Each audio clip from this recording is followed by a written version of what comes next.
Hey, what's up, YouTube? It's the Dead Noob, and I'm back this week, more focus on Gray Zone. Kind of got into streaming a little bit here, and some people raised some questions, and this video is pretty much the birth child of said comment. What is there to do after you've completed all of the tasks in Lamang? Today, I'm going to go into a few things that can be done and a few things that I do to kind of keep it interesting on the island. So here we go. Gray Zone Warfare, what do you do after the tasks are all complete? The Endgame Loop. There are mounds of missions to complete, and some will inevitably have you doing them multiple times. Not because they're fun, which they are, but the rep is juicy and you need to squeeze as much out of them as you possibly can to get your vendors to tier 4. And by the time you get there, you should pretty much be at tier 3 with all of them, with a few more than likely being at tier 4. Once you've completed the final mission in Blue Sapphire and have the full layout of the resort, you should be close to having all of your vendors there. The difficulty of getting Artisan, Turncoat, and Banshee there are just repetition at this point, and selling them their favorite trinkets from loot along the way. It's beneficial to your wallet, and the rep needed to assist in gaining level 4 doesn't hurt either. Now that you've made it to the end game, we're in the end game now. It's now time to shift from task orientation to mastery. The tasks are enduring with the exception of your starter villages, and you wash, rinse, and repeat the tasks to make them perfect along your loot runs. One way that I've been able to efficiently task run is to enter an area and do the big yellow or main task for that specific vendor and any close tasks that are nearby that don't really conflict or make me leave the area to complete, that is, thereby maximizing on the area and the tasks. This is not a loot run, but an XP rep and efficiency run.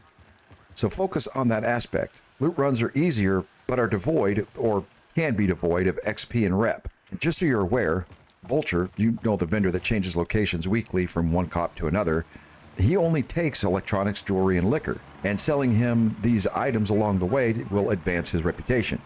And it's slow. It's a grind fest. But he does have other people's dropped gear, and the AK-308 too, once you find the pattern. So just make sure that looting early on is not your only concern. So speaking of loot, the hunt for rare loot. There are several loot runs that can have you making upwards of $500,000 in about 10 to 15 minutes, if the server is empty or it's brand new.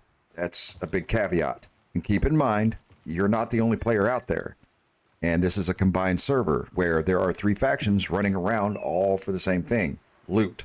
And they're all in the same tier 3 areas, Port Nerith, Tiger Bay, and Blue Sapphire.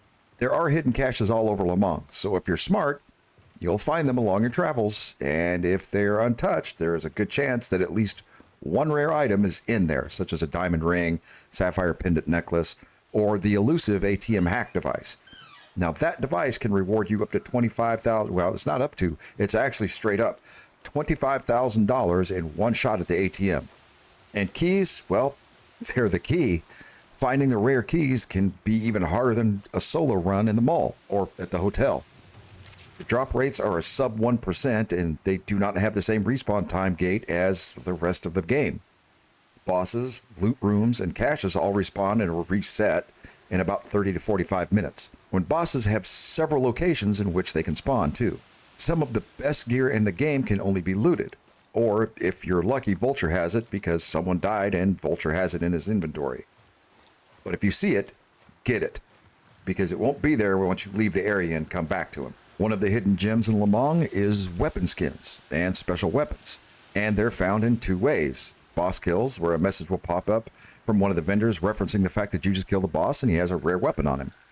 And the second is the range and rifle magazine. You know, the orange magazines typically found in tier 3 areas, but they're not limited to those areas, so be very aware.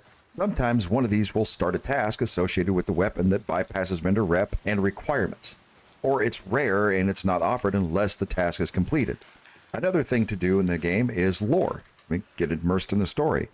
Yes, it may require you to redress some of the task lines again, but attention to the story and to detail, even the lore, allows more immersion and enjoyment for the story. I only mention it here because, well, there are some people that care nothing about the lore or storyline behind the game. It's just, hey, send me here, kill that there, complete this, and move on.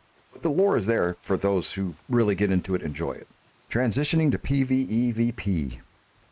The transition to the PvP side of Gray Zone is easier than Tarkov.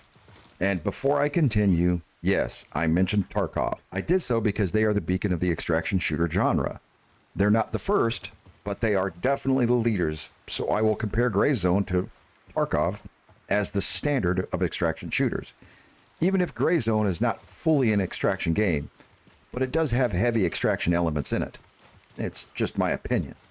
But, don't shoot the messenger here. Or better yet, if you feel some kind of way, leave your comment in the section below. Now, where was I? Yes. The transition to PvP. Well, it's simple. You get to retain your gear from the PvE side.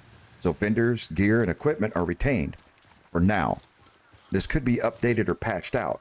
Or adjusted. Who knows exactly what Madfinger has in store. But for now, you can take full advantage of the PvE function to gain rep and access to the top tier weapons and gear in order to make yourself harder to kill and a little more lethal in the PvP realm.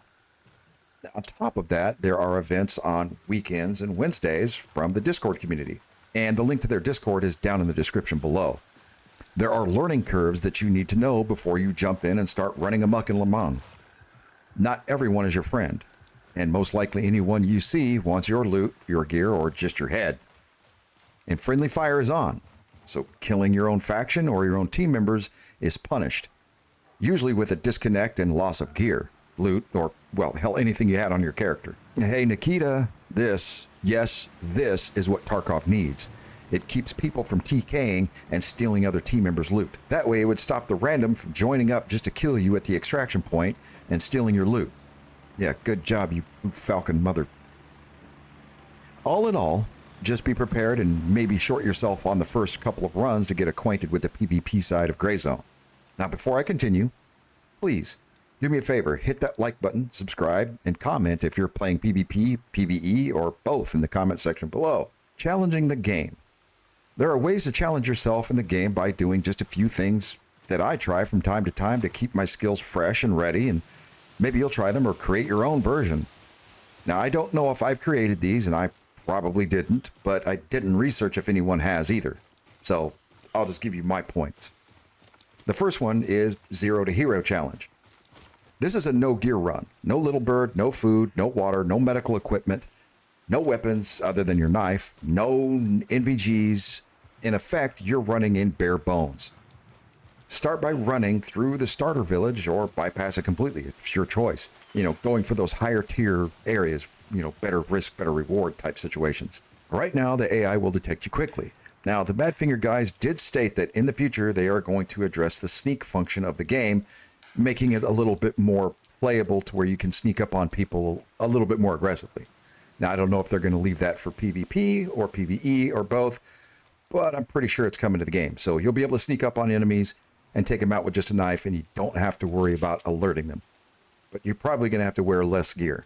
I mean, you're not really going to sneak up on somebody with a full kit and a loaded backpack, are you? Probably not. Now, that may be coming out with update 0.5 or later. Who knows? Who knows exactly what they plan on? But as for now, the sneak is not really in the game, so take a more tactical approach and figure out your way in and out by setting your own goals and then challenge yourself to them in Lamang. You may collect gear and weapons, but only from kills. Nothing else can be looted from the ground, like, caches or boxes or even the armories, other than loot, like jewelry and electronics and so on. Number 2, pistol limited. This is where you can take limited gear in, but very limited. My version is pistol only with 2 mags, 1 water, 1 candy bar, or, whatever, 1 gauze, and that's it. I refer to it as pistols only. No, did I mention no plates? That includes soft armor. No ACH, no NVGs. Yeah, similar to Zero to Hero, but this time you get a little bit more protection.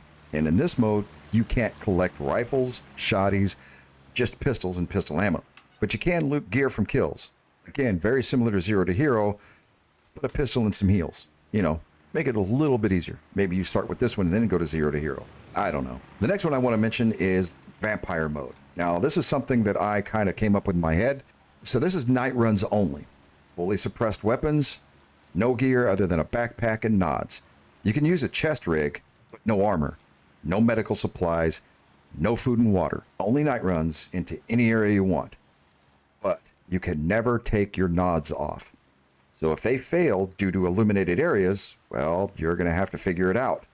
This adds some different elements to the game and almost forces you to change your style and manner of play. It's a little bit more difficult, but I personally like this one. The last one. Make up your own personal challenges. Something like drops only, where you can only use the weapon that drops from the enemies that you kill. But this also means that you have to change your weapons with every kill. And group kills, well, that allows you to choose a weapon from the pool of enemies that you dropped on the ground. And you can combine it with any one of the 3 I've listed above for a little spicy attitude to the game. And have fun with it. Treat it like a side quest and just to laugh at the event and have a little fun with it. You know, insanity can ensue when you do crazy stuff. Another thing to do is expanding the community. This is probably the easiest thing to do, and it could be as simple as joining the Discord and being helpful with tips, tricks, and assisting other players with levels or task completion. Now, I did drop the link for their Discord down below. Take a look at it. You might find some people to play the game with. Or you might find out something that you didn't know before. Maybe you could drop higher tier gear for those just starting out or needing some help after a death and loss of gear. One way I tend to help out is loading a large key box with spare keys that I've acquired over time from, runs, and then finding a player that is level 10 or lower, proximity chat them, let them know that I'm gifting them the box with keys to help them get a little edge up in the game. Or maybe I'll buy an extra AK-308 and drop it in the donation box at the base. I typically have about 500,000 on me or more, so it really doesn't hurt my bank. And we all know there's an eventual wipe in the future, so like they say, you can't take it with you. So helping through charity, blind or otherwise, just makes the player base return and play a little bit more or a little bit longer on the game. And in my honest opinion, it's in a better state than Tarkov was at the same age. I know that's easy to say because Tarkov paved the way, but isn't that how advancement works? You get to learn the lessons from predecessors so you don't have to make the same mistakes. Anyway, growing the community could be narrowed down to helping each other out, being charitable when you can, and progress others by helping them with tasks or difficult areas. So, what makes you come back to Lamang? Now, for me, it's the ambiance and the frogs. No, I hate those damn frogs. Really, it started as a completionist type thing for me. And it became the what else can I do on top of exploring the lore of Lamang? And again, I'm very intrigued by what Madfinger has in store for the future of Gray Zone. All right, noobs, that's about it for this week. Like the video, share, and comment your personal challenge in the comment section below. Subscribe if you want more from the Dead Noob. That's it. Be good. Be good at it. I'm out of here.